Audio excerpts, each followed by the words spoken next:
Você acha que há um preconceito com evangélicos? Você acha que ele tem fundamento? Uai, como não tem fundamento? Olha o que a gente tá vendo de evangélico hoje. Eu digo que a minha avó deve estar dando voltas no caixão. Por quê? Porque o evangélico de hoje é o que há de pior no ser humano. Virou o protótipo de um ser desprezível. De alguém que não respeita uma diferença, de alguém que não respeita um viés diferente do mesmo amor.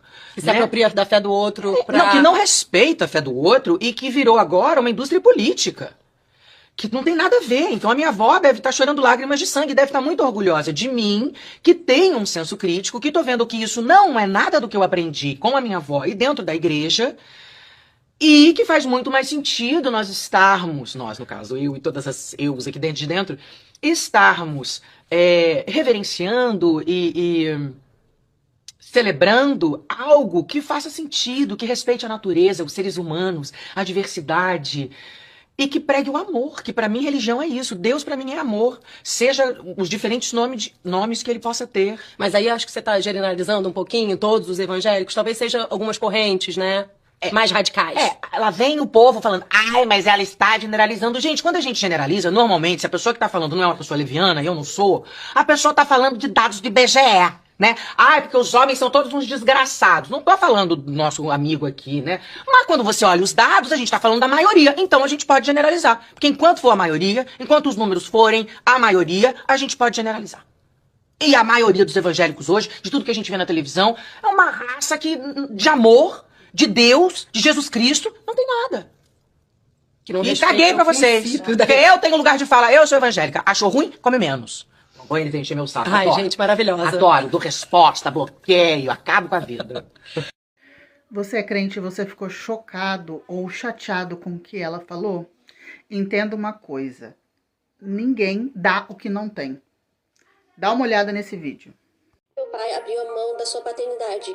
E isso é um assunto muito pessoal pra mim, porque eu também sou adotada. Como é que você se lidou com isso? Com 2 anos de idade, meus pais se separaram. Meu pai biológico desapareceu. 7 meses depois dessa separação, a minha mãe conheceu o meu, e eu vou usar essa palavra só nesse início para vocês entenderem. A minha mãe conheceu o meu padrasto. A minha mãe trabalhava loucamente num banco. Ele me dava comida, ele me dava banho, porque minha mãe não tinha chegado no mundo. E o meu pai biológico, que tinha casado com uma outra mulher e já tinha tido mais 3 filhos, não queria pagar a pensão, aquela boa história de todo pai separado, né? Um dia, eu acho que eu tinha uns 9 anos, teve uma audiência, e aí o advogado da minha mãe falou, ele não quer pagar a pensão, né? E se a gente sugerir pra ele abrir mão do pátrio poder? Porque se ele não é teu pai, ele não tem que pagar a pensão. A minha mãe disse, ele nunca vai aceitar. E ele imediatamente aceitou. No que ele sai da minha certidão de nascimento, o meu pai, que a vida toda me criou, entra e me adota. Eu viro pra minha mãe e faço assim, mãe, o meu pai me deu com 10 anos. E aí, eu tenho uma crise de choro. Cada vez que meu pai vinha me visitar, com os meus irmãos e com a esposa nova, e ele ia embora com aquelas crianças, eu chorava muito. Por que eu nunca tô nesse colo? Então, quando eu começo a me relacionar com homens, eu tenho esse medo de ser abandonada. Então eu quero que tudo, o tempo todo, esteja certo. Eu não posso falhar. Mas aí, com a graça de Deus, com 19 anos, eu entro na terapia.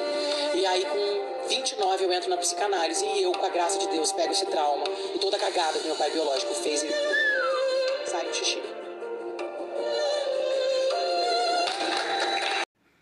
Você vê aí que ela disse que fez terapia, depois entrou para psicanálise, né? Fez análise.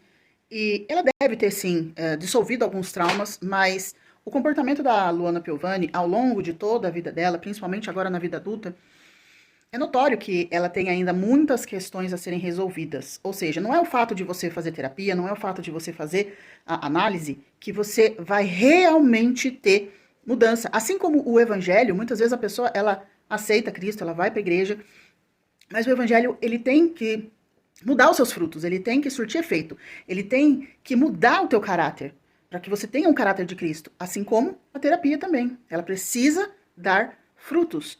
E por isso que eu convido vocês a conhecer o campo da terapia, você que é pastor, você que é líder, você que é crente há muito tempo, talvez você esteja horrorizado com o que ela disse, mas o que ela disse é a verdade. Muitas vezes dentro da igreja tem pessoas que estão convencidas, o evangelho ainda não conseguiu mudar os frutos que ela apresenta para a sociedade, e pessoas machucadas atraem pessoas machucadas. Então uma pessoa com tanta dor como a Luana Piovani, como a história dela, né, que ela conta que ela passou, ela vai sempre procurar o quê?